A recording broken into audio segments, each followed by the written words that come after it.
Alléluia. Je veux dire à l'âme de quelqu'un ce matin, ne t'éloigne pas de Jérusalem. Alléluia. Pourquoi je ne dois pas m'éloigner de Jérusalem? Nous avons vu le dimanche dernier la puissance du Saint-Esprit, le Saint-Esprit de Dieu. Le serviteur nous a parlé de Actes des Apôtres, chapitre 1, à partir du verset 8, en nous disant que voilà la promesse que Jésus a faite à ses disciples. Il a dit, vous recevez une puissance venant du Seigneur et vous serez mes témoins à Jérusalem. Alléluia. Bien avant ça, nous voyons aussi que Jésus va dire à ses disciples, ne vous éloignez pas de Jérusalem. Attendez à Jérusalem. Parce que tout doit commencer par Jérusalem. Amen. Alléluia. Aujourd'hui, nous n'avons pas compris cela. Lorsqu'on a le Saint-Esprit en nous, lorsque nous recevons le Seigneur, on dit comme Jérémie, le Seigneur m'a fait apôtre, on fait des nations. Donc, je quitte Jérusalem, je fais les nations. Bien aimé, la Bible dit tu vas être témoin à Jérusalem, après Jérusalem tu vas être témoin à Judée, après la Judée tu vas être témoin en Samarie, après la Samarie tu vas aller aux extrémités de la terre. Amen. Alléluia. Amen. Donc il y a un processus avec le Seigneur. Ce que tu n'as pas pu faire à Jérusalem, tu ne peux pas le faire à Judée. Ce que tu n'as pas pu faire en Judée, tu ne peux pas le faire à Samarie. À plus forte raison aux extrémités de la terre. Amen. Je veux dire à quelqu'un que ce que tu n'as pas pu faire dans ta propre maison, laisse-moi te dire que tu ne peux pas faire ça dans la maison de quelqu'un d'autre. Alléluia. Amen. Ce matin, s'il te plaît, ne t'éloigne pas de Jérusalem. Reste à Jérusalem. Attends que le Seigneur puisse te donner, te revêtir de cette puissance-là avant d'entamer quoi que ce soit.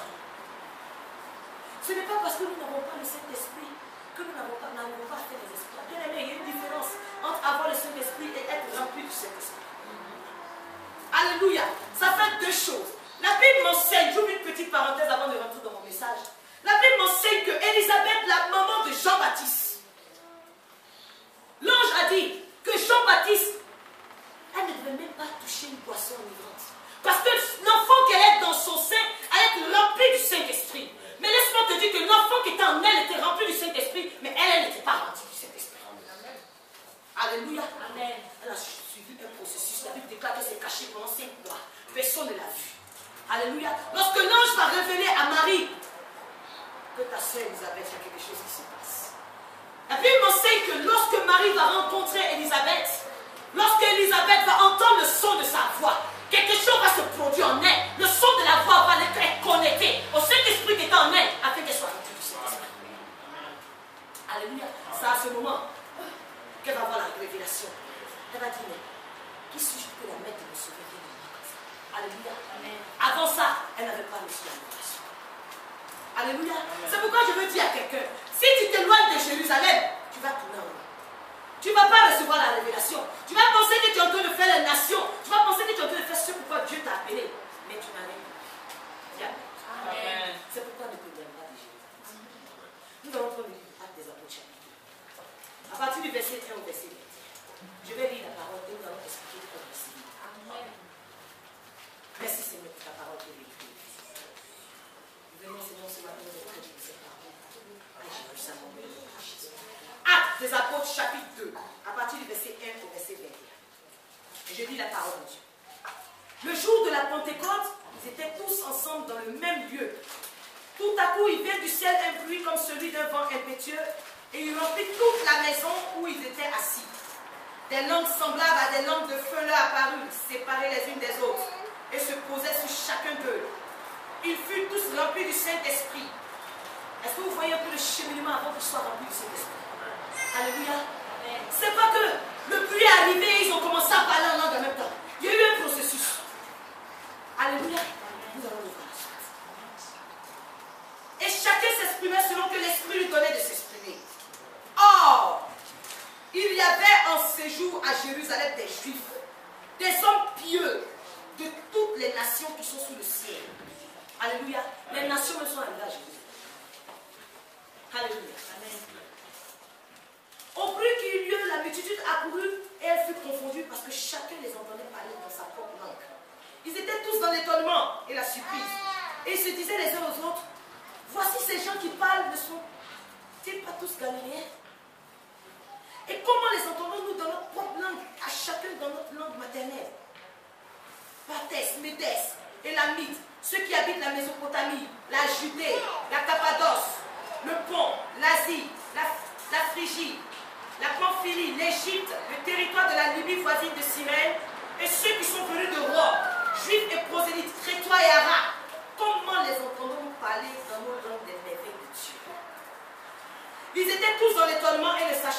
se disaient les uns aux autres, que veut dire ceci? Mais d'autres se moquaient et disaient, ils sont pleins de vin doux. Alors, Pierre se présentant avec les 11 éleva la voix et leur parla en ces termes.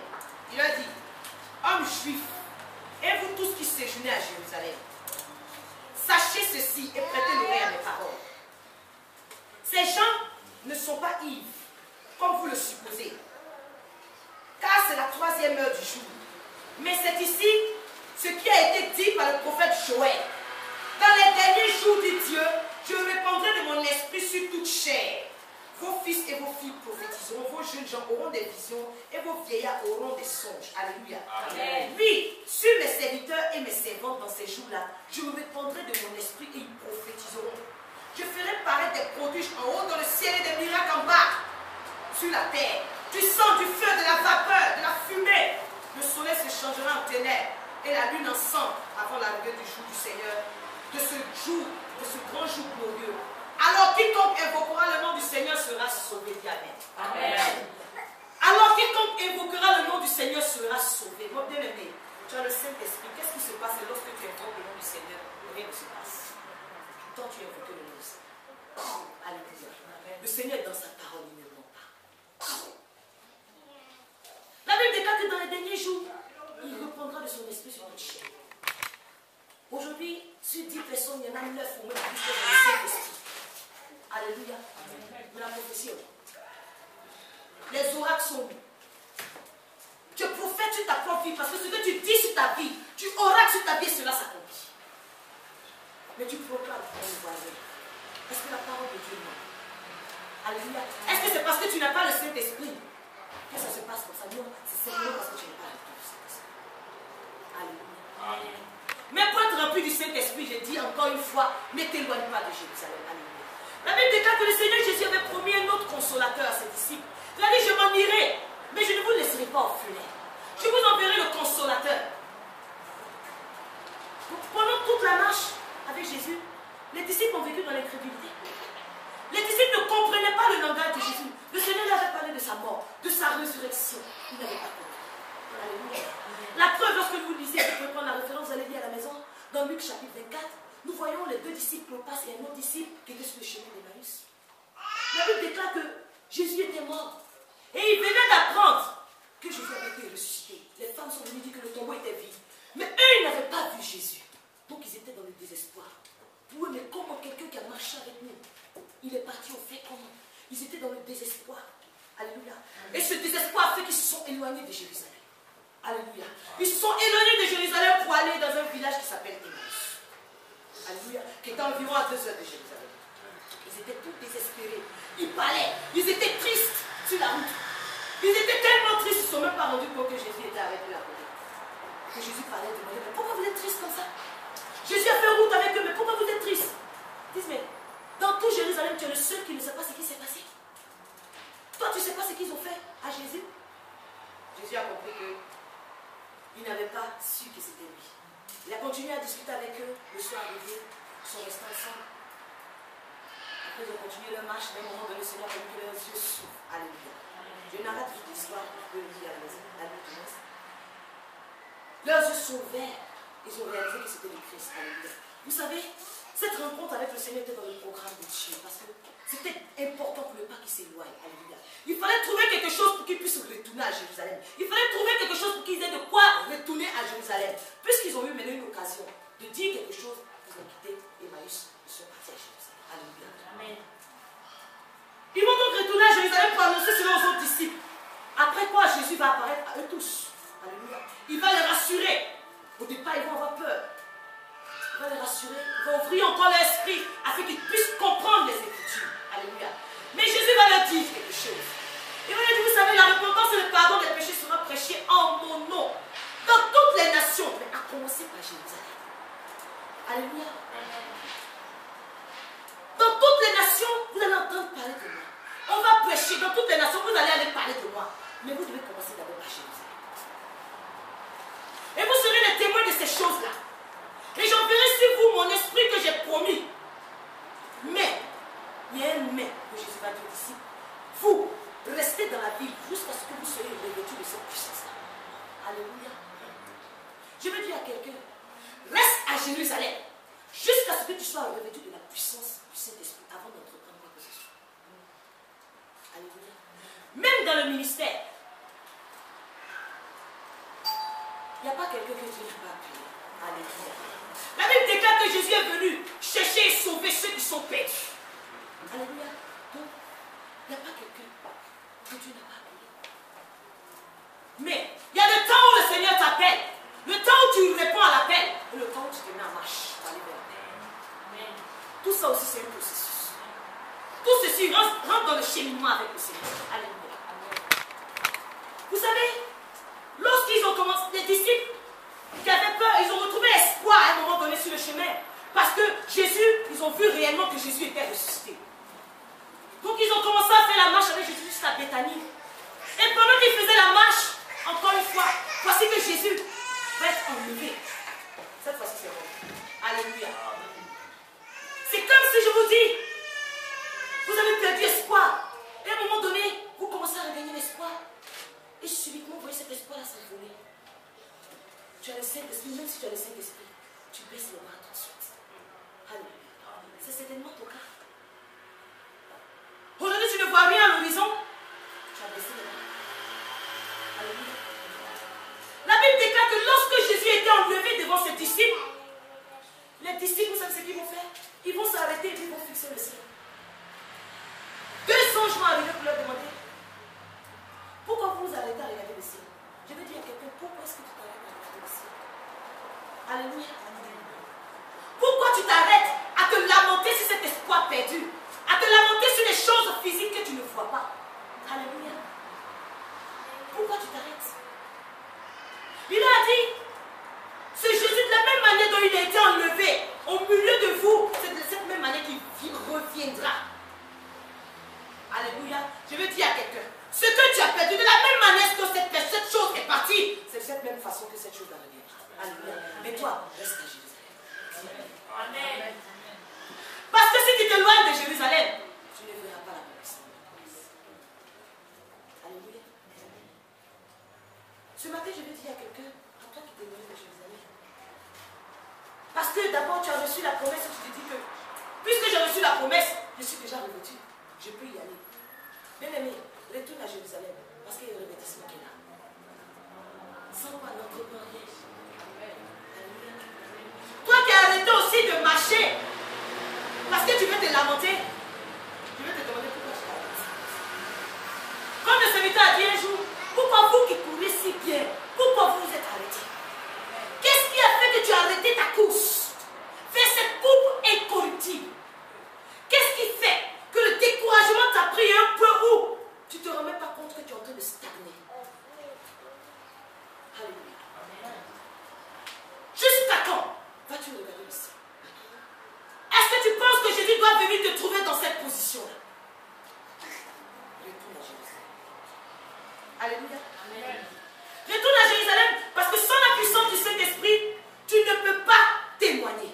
Alléluia. Tu ne peux pas témoigner. Alléluia. Lorsque tu acceptes le Seigneur, que tu reçois le Seigneur comme ton Seigneur, ton Sauveur, tu reçois un esprit nouveau. Dans un esprit nouveau, le Saint-Esprit demeure. Alléluia. Vous savez, on peut te permettre de recevoir le Saint-Esprit par imposition de main, mais on ne peut pas te revêtir de la puissance du Saint-Esprit par imposition de main. Personne ne peut te dire, je vais prier afin que tu sois revêtu de la puissance du Saint-Esprit. Bien aimé, tu as le Saint-Esprit en toi. Maintenant, ton attitude va déclencher ce revêtement. Alléluia. Sans avoir été témoin à Jérusalem, comme j'ai dit, tu ne peux pas être témoin en Juda. Alléluia. Mais pourquoi, je demande au Seigneur, pourquoi tu ne pouvais pas venir les revêtir dans une autre ville, où qu'il soit? Pourquoi c'est à Jérusalem? Que représente Jérusalem? Il faut que tu retournes à Jérusalem. Jérusalem représente le lieu où il y a eu le drame de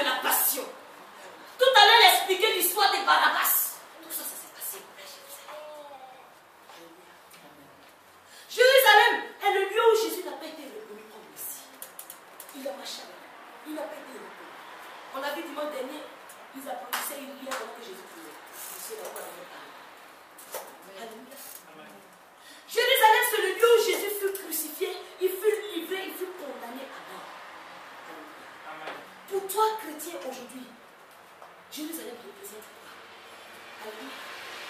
Pour toi, chrétien, Jérusalem peut représenter ton premier amour. Alléluia.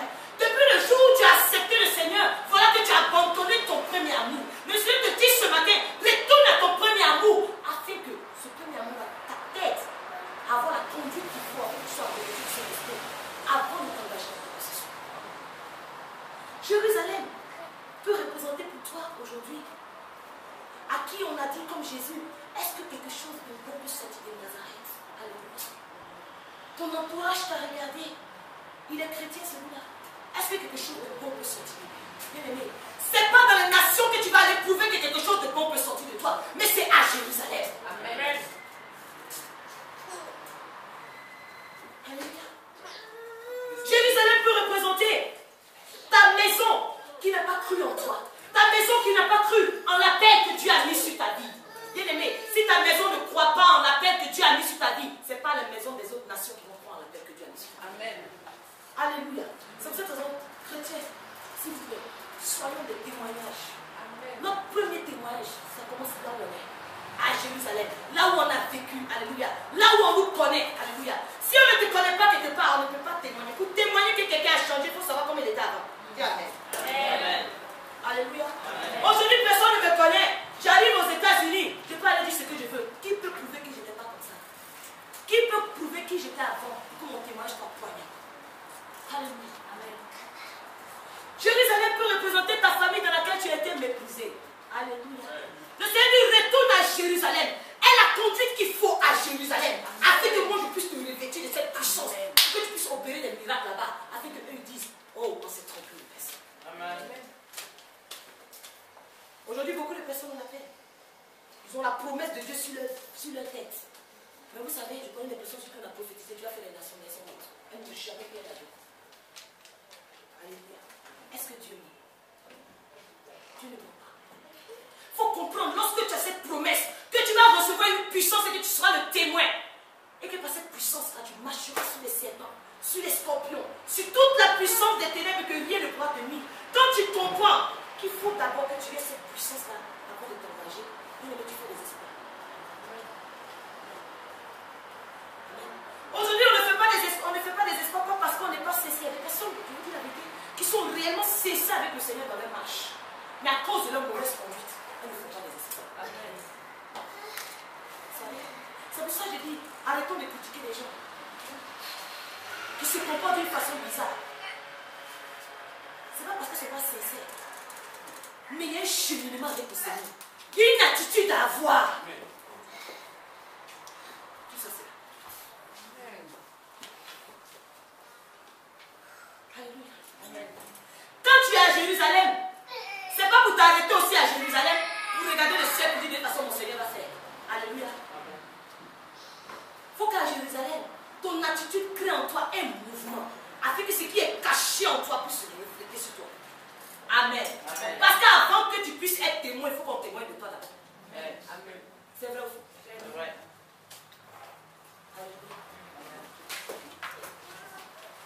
Aujourd'hui, je bénis le nom du Seigneur. Tous ceux qui sont au temple de la parole, c'est les membres de ma famille. Ou c'est les personnes qui me connaissent. Alléluia. Amen. Je bénis Dieu lorsque je vous vois parce que je me dis, Seigneur, tu es en train de préparer le témoignage à Jérusalem d'abord avant d'ouvrir les portes des nations. Amen. C'est vrai ou c'est faux? C'est vrai.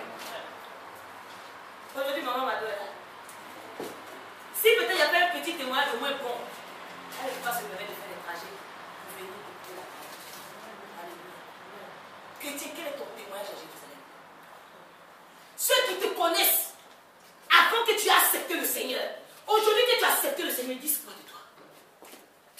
Alléluia.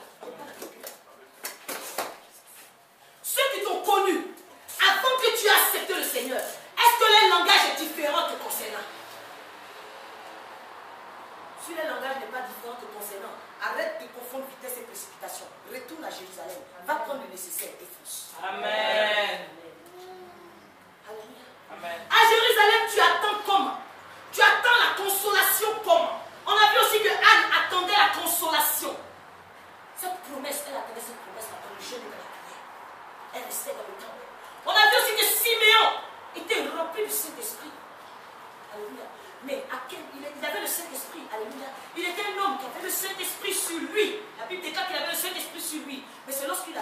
reçu Jésus dans les bras. Alléluia. Il était rempli de cet esprit. Amen. Amen, amen, amen, amen. Alléluia. Amen.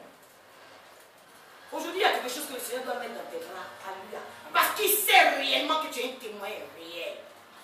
Et qu'il mettra ça dans ton bras. Alléluia. Je te dis la vérité.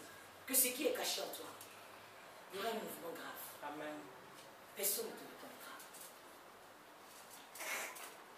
La Bible dit qu'après l'ascension de Jésus, je reviens dans mon thème, dans mon message de Actes des Apôtres chapitre 2. Les disciples étaient tous réunis dans un même lieu. Alléluia. Voilà l'attitude que tu dois avoir, toi qui retournes à Jérusalem. Alléluia. La Bible dit qu'ils sont montés dans la chambre haute. La Bible dit que les disciples étaient continuellement dans le temple, louant et bénissant Dieu. Aujourd'hui, toi qui retournes à Jérusalem, est-ce que tu es reconnaissant? À Jérusalem où tu es, tu dois travailler la reconnaissance à Dieu. La reconnaissance à Dieu passe par la reconnaissance vis-à-vis de ton prochain. Amen. Dieu, tu ne l'as jamais vu, tu es reconnaissant à lui comment? Celui qui te donne à boire tous les matins, comment tu lui témoignes ta reconnaissance à Jérusalem? Amen. Alléluia. Amen. Chrétien, réveillez. La Bible déclare qu'ils étaient continuellement dans le temple. Ça ne sert à rien d'être continuellement dans le temple, de prier tout le temps. Si tu ne peux pas être une personne qui bénit au lieu de maudire, si tu ne peux pas être une personne qui arrive dans un endroit et qui bénit, qui laisse ses marques là-bas. Comment tu démontres ta fidélité à Dieu? La Bible déclare que tu es fidèle à Dieu dans les moindres. Il est fidèle à toi dans les grandes choses. Nous pensons que les moindres, c'est quoi? Tu as des d'aller à l'église. Si tu n'as même pas le respect pour ton prochain, ça c'est un détail de Dieu. Mais sur cette base, Dieu fait de grandes choses avec toi. Le respect de Dieu. Le respect de Dieu passe par le respect de Dieu. Amen. Amen. Peut-être vous allez dire que ce sont des détails, mais c'est ce que le Seigneur appelle des moindres. Aujourd'hui, on ne va pas venir te prêcher sur l'onction qui descend, qui va te recouvrir aujourd'hui. Et ta vie sera transformée, bien aimé. Ta vie dépend de toi. Tout est entre tes mains. Si tu as besoin de la transformation, tout est entre tes mains. À partir du moment où tu décides de tendre ta main, comme Siméon, et de saisir Christ, quelque chose se produit dans ta vie. Amen. Mais si Christ passe, que tu ne lui tends pas la main, rien ne va se produire. Et tu vas rester continuellement à te lamenter, à regarder au ciel. Pour dire Jésus est descendu, il est monté, il m'a promis des choses, il est monté. Dieu n'existe pas, il est où? Bien aimé, il viendra te retrouver en train de te lamenter comme ça. Tu verras si tu vas partir, tu vas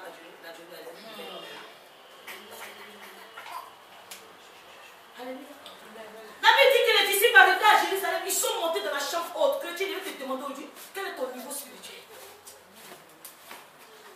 Est-ce que tu montes dans la chambre haute, tu descends? Je monte et je descends. Ils sont restés dans la chambre haute. Parce que la promesse est approuvée dans la chambre haute. Est-ce que tu penses que tu es stable spirituellement? C'est une question, demande à ça. Il faut te poser la question. Est-ce que tu es le chrétien qui est dans la chambre haute en fonction des circonstances? Tout va bien, il est dans la chambre haute. Lorsque tout va mal, il descend pour lever ses comptes en bas. Alléluia. Aujourd'hui, lorsque tu veux évaluer ton niveau spirituel, comme Ézéchiel, cette eau-là a commencé par sa cheville, c'est monté sur ses genoux, c'est arrivé sur ses reins, l'eau l'a submergé. Chacun de vous, avant que l'eau te submerge, il y a un processus. On commence par la cheville, ça monte doucement dessus. Vous mettez te sortir de l'eau, mais il ne faut pas une eau qui a touché tes oreilles. Tu es à quel niveau avec le Seigneur? Aujourd'hui, lorsque tu évalues ton état spirituel, tu es à quel niveau? Est-ce que tu penses que tu as suffisamment témoigné à Jérusalem pour aller témoigner ailleurs? Réponds pour toi. Alléluia. Ils étaient tous ensemble dans un même lieu. Mais il y a quelque chose qui attire la présence de Dieu. L'amour éternel. Alléluia. Je parle de l'amour qui espère tout, l'amour qui supporte tout, l'amour qui pardonne tout et l'amour qui excuse tout.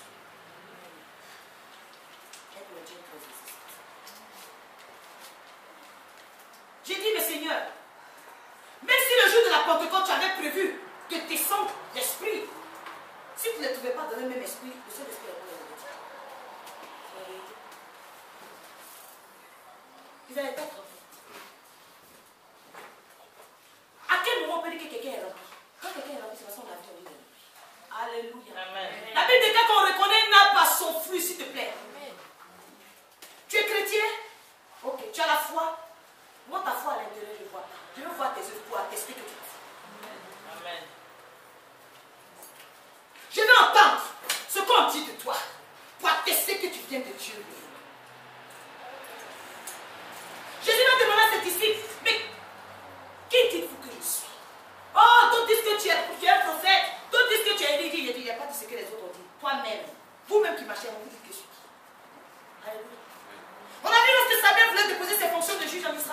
Il a réuni tout le peuple. Il leur a demandé, est-ce que durant toutes ces années où j'étais juge en Israël, j'ai fait quelque chose de travers? Est-ce que j'ai pris quelque chose à quelqu'un de façon mauvaise? La Bible déclare, aucune personne n'a pu dire un témoignage négatif sur lui. Alléluia. Amen. Aujourd'hui, si tu interroges toi-même 2 personnes dans la salle concernant ton témoignage, qu'est-ce qu'elles vont dire que tu es?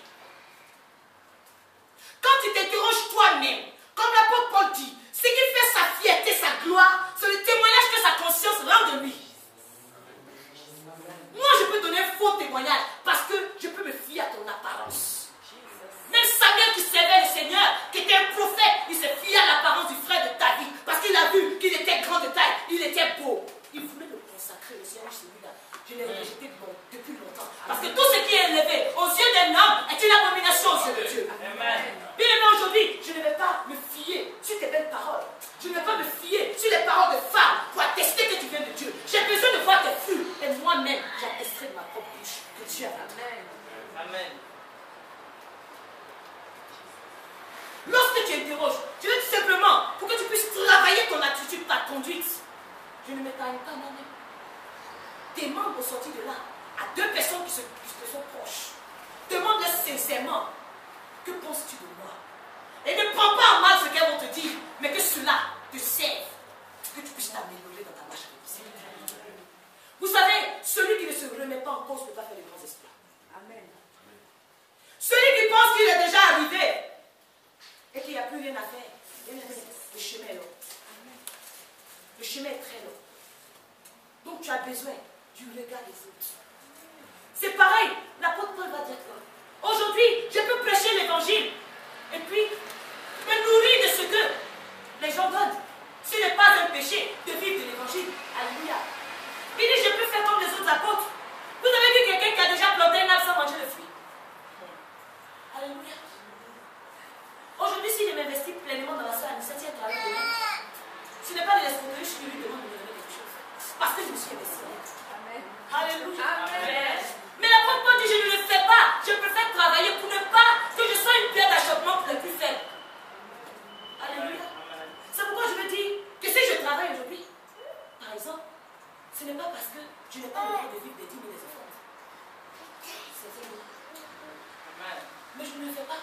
Parce que nous savons aujourd'hui comment est-ce que le milieu chrétien a été gâté avec ce qui concerne les offrandes. Est-ce qu'aujourd'hui, ça ne va pas être un frein de savoir que la personne qui est là, ce qu'elle a apporté dans cette offrande qu'elle donne, ça peut te bloquer dans ta marche avec le Seigneur. Donc je préfère travailler jusqu'à ce que le Seigneur vienne et me donne ce qu'il me doit. Amen. C'est pas ton témoignage. Quand on parle du témoignage, les gens s'amusent avec ça. Parce que tout dépend de ce que Jérusalem dit de toi. Si Jérusalem n'a pas mis son cachet sur toi, tu n'as pas les vis à parler même. Bien aimé, retourne à Jérusalem, retourne au milieu de ta famille, là où on t'a connu. Va te demander, bien aimé, va te demander, moi que tu as connu il y a longtemps, aujourd'hui que j'ai accepté le Seigneur, qui dis-tu que je suis? Amen. Que penses-tu de moi? Démontrer chacun de vous devant à 2 personnes qui me proches. Alléluia. La Bible déclare que lorsque tu reprends un insensé, il prend ça en mal. Mais quelqu'un qui est sage, il prend ce que tu lui dis et il s'applique. Amen. Que ce que les gens vont te dire, c'est bon. Même moi, quelqu'un vient après le culte me demander qu'est-ce qu'il pense de l'écouter la Bible. Je vais dire ce que je veux. Ce n'est pas un jugement, mais je vais simplement dire que je reconnais un arbre associé. Alléluia. C'est quand tu me mets un manguier ici avec des mangues, pas pour tes beaux yeux que j'ai dit je vois des colossales. Bien aimé, non. Je vois des mangues, je te dirai que je vois des mangues. Et que cela te serve. Parce que ça ne sert à rien. Qu'on vienne ici, vous allez parler en langue. Et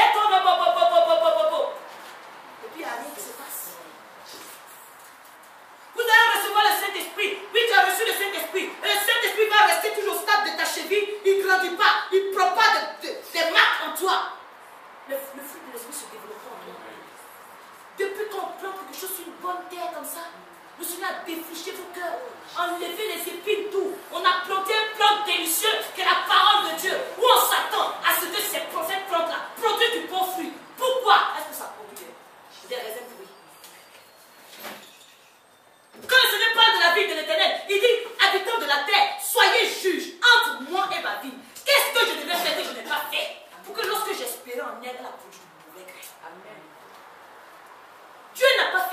toi. Pour que lorsqu'il s'attend à ce que tu produises le fruit de l'esprit, tu produis le fruit de la chair. Est-ce que c'est la semence que tu as reçue qui n'est pas bonne? Est-ce qu'il n'a pas bien défriché la terre? Ou bien c'est qu'il y a encore des racines de la souillure en toi qui ont englouti la terre? Bien-aimé, retourne à Jérusalem. Dis à quelqu'un, retourne à Jérusalem. Retourne à Jérusalem. Retourne à Jérusalem. Alléluia. La Bible déclare que lorsque les disciples étaient tous réunis dans un même lieu, quelque chose va se produire. Alléluia. Amen. Le Saint-Esprit va remplir la maison où ils étaient. Alléluia. Je veux dire à quelqu'un qui retourne à Jérusalem, ta présence dans ta maison, ta présence à Jérusalem, dégage la portion. Amen. Amen. Amen. Quelqu'un qui a le Saint-Esprit, lorsqu'il arrive quelque part, il libère ce qu'il a quand on lui donne ce qu'on a reçu. Amen. Lorsque tu rentres dans une maison, s'il te plaît, tu libères quoi dans l'atmosphère? Tu dégages quoi? Lorsque tu sois pensé que quelqu'un qui s'appelle le Saint-Esprit est rentré. La Bible dit que le Saint-Esprit a rempli toute la maison. Quand il a fini de remplir toute la maison, il s'est posé sur chacun d'entre eux. Et quand il s'est posé sur chacun d'entre eux, il a rempli maintenant. Il les a remplis, il les a investis. Et en ce moment, lorsqu'ils ont été investis, ils ont commencé à parler des langues. Alléluia. Ils ont commencé à proclamer des choses. Ils ont commencé à dire des choses au point où ceux qui étaient dans l'étonnement. Vous savez, j'aime ce Dieu-là, vous savez pourquoi? Parce que le Seigneur ne fait rien au hasard. Quand le Seigneur te dit de retourner à Jérusalem, c'est parce qu'il sait ce qu'il a programmé à Jérusalem. Vous savez, la Bible déclare que, oh, conjonction, il y a une conjonction qui était là pour annoncer quelque chose. Oh, le jour de la Pentecôte, c'est ce jour-là que les Juifs, les nations avaient décidé de se retourner à Jérusalem. Amen. Toutes les nations. Ça veut dire que toi, tu ne t'éloignes pas de Jérusalem. Tu as une conduite qu'il faut à Jérusalem. Tu n'as pas besoin de te bouger le corps. Amen. Ce qui doit venir arrive selon moi. Parce que ça t'a identifié. Amen. Alléluia. Amen. Est-ce qu'aujourd'hui, ton langage, toi qui es retourné à Jérusalem, est-ce que lorsque tu parles, les gens sont confus? Alléluia. Comme je disais dans une méditation, est-ce que lorsque tu dis Satan sort, Satan est rassuré ou il a peur? Parce qu'il se dit c'est mon gars qui me parle. Donc il n'y a rien, je ne crains rien. Alléluia. Est-ce que ce matin tu dis Satan, je te chasse au nom de Jésus, puis il doit se dire, oh je dois m'occuper, ça c'est toi qui es dans ça. Est-ce que tu le rassures pas? Sors! Ou bien qu'il entend même déjà, il a envie de partir. Tu le rassures? Ou bien? Hey. La Bible déclare que tous ceux qui étaient là, sans exception, ils entendaient ce que les disciples étaient en train de dire. Et vous savez pourquoi c'est important de retourner à Jérusalem? Parce qu'à Jérusalem, on a connu qui tu étais. Alléluia. C'est parce qu'ils savaient qui ils étaient. Ils ont dit, mais ceux-là, ce sont des Galiléens. Si c'était au port des nations, on avait dit de toute façon, c'est leur langue peut-être. Donc ils n'ont rien fait de spécial. Ils ont fait que parler leur langue. Alléluia. C'est comme si moi je me suis pas ici. Amen. Tu sais que je ne parle pas l'arabe. Tu sais que je n'ai pas fait des études en arabe. Mon frère sait que je n'ai pas fait d'études en arabe. Du jour au lendemain, je pense à lui parler l'arabe. Et un de ses amis à côté dit, mais c'est qu'elle parle, elle a envie de dire des choses sur ma vie. Ah bon, mais il peut attester qu'elle n'a jamais fait l'arabe. Amen. Voilà la raison pour laquelle je dois commencer à Jérusalem. Amen. Amen. Retourne à Jérusalem un peu. Est-ce que lorsque toi, tu ouvres ta bouche et tu auras, ceux qui t'entendent, ils reçoivent la solution. C'est bien beau de dire, c'est une source de bénédiction, alléluia. Mais tu es à côté d'une source de bénédiction et puis tu as soif. Comprenez ça? Amen. Alléluia. Amen. Ou bien tu es une source de bénédiction qui a ta vie. Que le Saint-Esprit vienne inonder cette source aujourd'hui. Que le Saint-Esprit vienne inonder cette source qui a tari, qui a séché à cause du désespoir, qui a séché à cause du découragement. Parce que le témoignage de Jérusalem est décisif. Aujourd'hui, ça ne sert à rien de prêcher. Te dire des belles paroles mielleuses. Et puis tu vas pas voir. Mais celui qui a la conduite qu'il faut à Jérusalem, il voit les choses s'accomplir dans sa vie au nom de Jésus. Amen. Amen. Parce que celui qui attend la promesse loin de Jérusalem, c'est pas ce qu'Abakouk a dit. Il va attendre longtemps, ça va tarder, ça va rester. Alléluia. Parce que la preuve, Habakkuk a fini de se plaindre et de retourner à son poste. Voilà ça. Alléluia. Amen. C'est la vérité. Aujourd'hui, tu attends la promesse. On t'a dit la promesse de Dieu va s'accomplir dans ta vie. Hey, les prophéties vont s'accomplir. Bien aimé, si tu ne te ressaisis pas, la prophétie va rester comme ça, tu vas mourir. Mais je refuse cela pour vous, au nom de Jésus. Que chacun puisse rentrer dans sa destinée. C'est pour ça que nous n'allons pas arrêter de vous demander de travailler sur le témoignage, de vous demander de refléter le fruit de l'esprit. Je ne dis pas les fruits de l'esprit, je dis le fruit de l'esprit. C'est 9 fruits-là qui forment un. Amen. S'il y a un qui manque dedans, tu ne peux pas être identifié. Alléluia. Est-ce qu'aujourd'hui tu penses que c'est parce que je fais les nations que la promesse s'accomplit dans la vie? Alléluia. Beaucoup de personnes ont dit aujourd'hui, le Seigneur ouvre les portes des nations c'est la France seulement des nations. Ok, moi mais je suis une nation. Alléluia. Aujourd'hui en Afrique, quelqu'un reçoit l'appel. Le Seigneur est établi pour faire des nations. Dans ta maison même, tout le monde, toute personne le prend en toi. Tu n'as rien fait dans la maison, tu cours, tu viens en France. Tu viens chercher personne.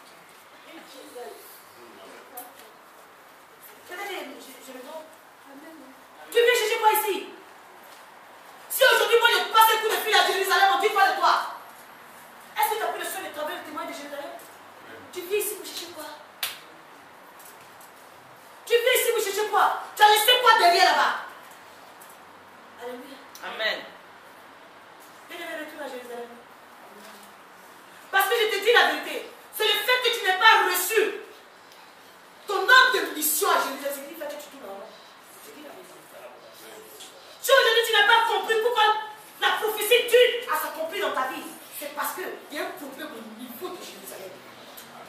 Jérusalem ne te reconnaît pas. Alléluia. Si Jérusalem ne te reconnaît pas, tu ne peux rien faire. Jérusalem n'arrive pas à t'identifier, tu ne peux rien faire.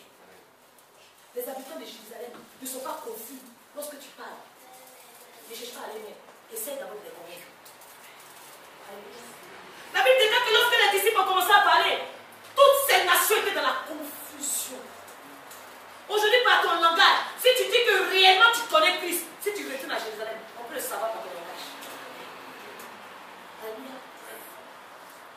Quand on dit aujourd'hui ils ont été baptisés, c'est parce qu'ils ont malade, qu'on a su qu'ils étaient baptisés. Aujourd'hui, comment je saurais que tu es rempli de cet esprit? Lorsque je t'écoute, je sens encore le langage de l'esprit. Je sens encore le langage de Christ. Et là, je dis, et lorsque tu parles comme ça, il y a une confusion. Celui qui n'est pas en train de marcher avec le Seigneur, tu sais que le Seigneur t'aime beaucoup. Tu n'as pas dit grand-chose, mais il y a une confusion qui se crée dans sa vie. Il se dit, il y a un mot que j'ai entendu, je n'ai jamais entendu.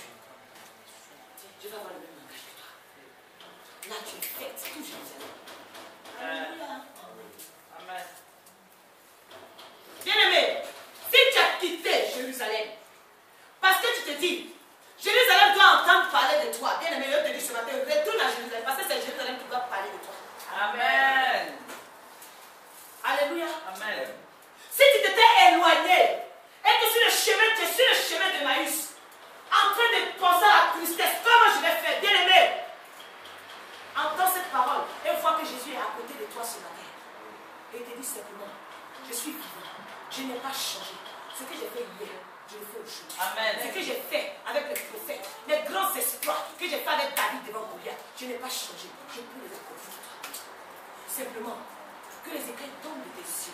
Que ton entendement s'ouvre en ce jour. Et que tu retournes à Jérusalem et témoigner ce que Dieu a fait. Alléluia. Nous allons nous tenir debout. Toi seul, tu sais ce qui a fait que tu as arrêté la course.